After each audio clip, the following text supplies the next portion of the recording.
One of the darkest parts of the history of the DR Congo till today is the assassination of the first Prime Minister of the country, Patrice Lumumba. He was not only killed, but his body was quickly destroyed in the most inhuman way. It was soaked in sulfuric acid. Several years after, the world still remembers this dastardly act. In this edition of Back in History, we bring to you the story of his arrest, his detention, torture, assassination, his burial in a shallow grave, the eventual exhumation of his body from the shallow grave, and the destruction of same in sulfuric acid. We also bring to you the confession that was made 38 years after by a retired police commissioner in Belgium who was involved in the assassination of Lumumba and in the destruction of his body. Welcome to this edition of Back in History. The country now known as the Democratic Republic of Congo was first taken over as a conquered territory and personal estates by King Leopold II of Belgium.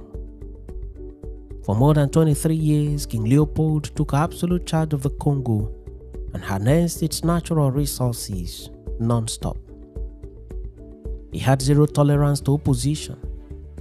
Any native Congolese who made any attempts to oppose the exploitation of the resources of the country was brutally dealt with.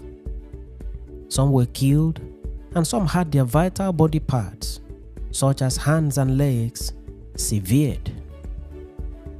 The subjugation of the native people of the Congo, owners of the rich natural resources of the country, was total and unrelenting. There were serious human rights concerns in the process, and the international community later came hard on the brutal domination of a whole country by one man. Eventually, King Leopold was compelled to abdicate his rulership of the Congo. Rather than leave the scene completely, he handed over the country to Belgium. This is how Belgium came in to become the colonial administrators of the Congo. Belgium then ruled Congo for several more years.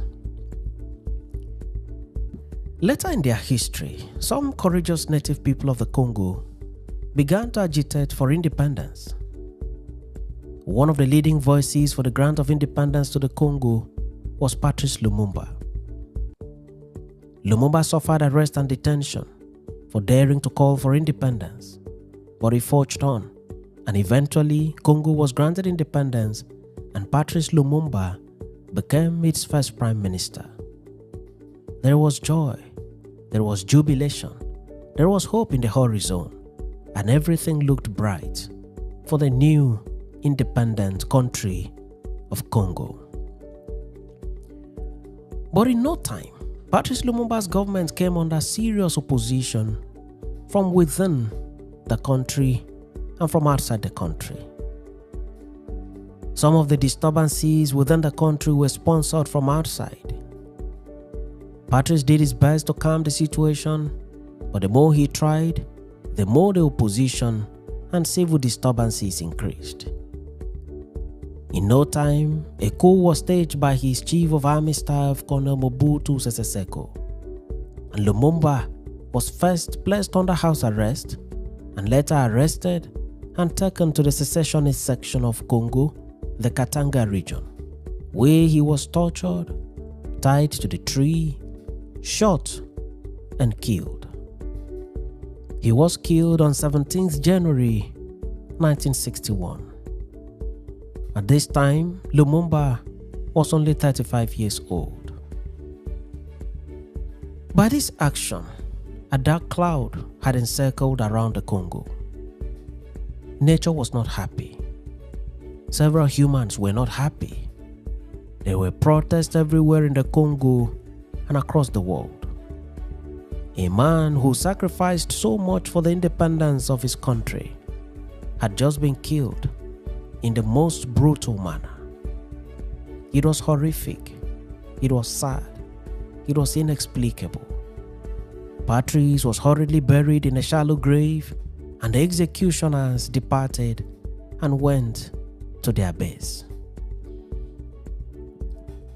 It is reported, however, that the following morning, the then Commissioner of Police, afraid of the creation of a burial site and place of pilgrimage for the lovers of Lumumba, ordered that the body of Lumumba be exhumed and dismembered. The body was exhumed and dismembered as commanded. The dismembered body was then soaked in sulfuric acid and dissolved beyond recognition and forever. This was the most barbaric part of the ending of the earthly life of Prime Minister Patrice Lumumba. By this action, the family members of the murdered Prime Minister did not see the body of their father to give a befitting burial. Everything had been dissolved in acid and poured to the ground. Nothing could be traced. Nothing could be taken home. The deed was so neatly and perfectly covered. For several years, there was no closure for family members. There was also no closure for the ardent lovers of the gentle and meek yet firm Prime Minister Patrice Lumumba. What was done to Lumumba was in fact unimaginable, and the family had no option than to live with it and bear their pain with equanimity for the rest of their lives.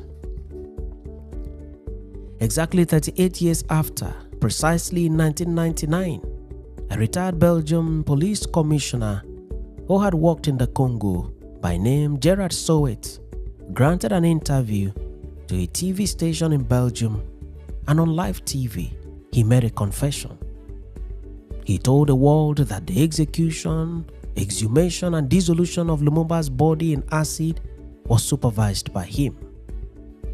Gerard went further and displayed 2 teeth that he claimed he had saved from Lumumba's body.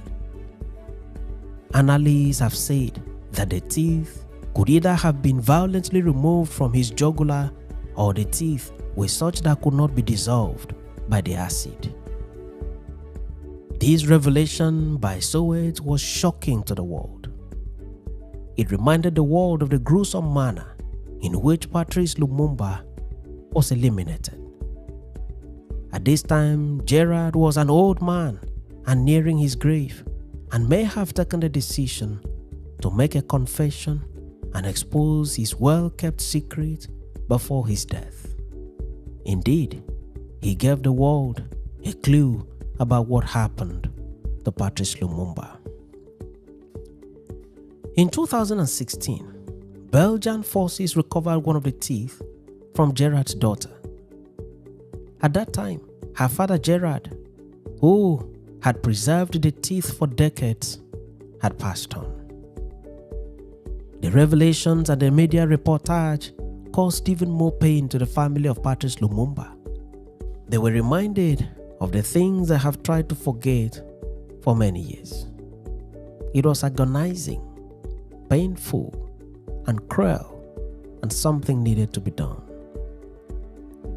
In June 2020, Lumumba's daughter, Julian Lumumba, wrote a letter to Philippe, King of the Belgians, and appealed for, quote, the return of the relics of Patrice Emery Lumumba to the ground of his ancestors, end of quote. She described her father in the said letter as, quote, a hero without a grave. She queried further, quote, why, after his terrible murder, his father remains condemned to remain a wandering soul without a grave to shelter his eternal rest, end of quote. The matter had to be tabled before the court for judicial orders. And on 10th September of the said year 2020, a Belgian judge ruled that Lumumba's remains, which then consisted of his tooth, must be returned to his family. In May 2021, the Congolese President Felix Tshisekedi announced that plans have been concluded with Belgium for the repatriation of the last remains of his country's first Prime Minister, Patrice Lumumba. In June 2022, the remains of Patrice Lumumba was officially handed over to his children during a ceremony at Egmont Palace in Brussels, Belgium, by the country's federal prosecutor. At the ceremony, the Prime Minister of Belgium, De Croo, apologized on behalf of the Belgian government for the country's role in the assassination of Prime Minister Patrice Lumumba.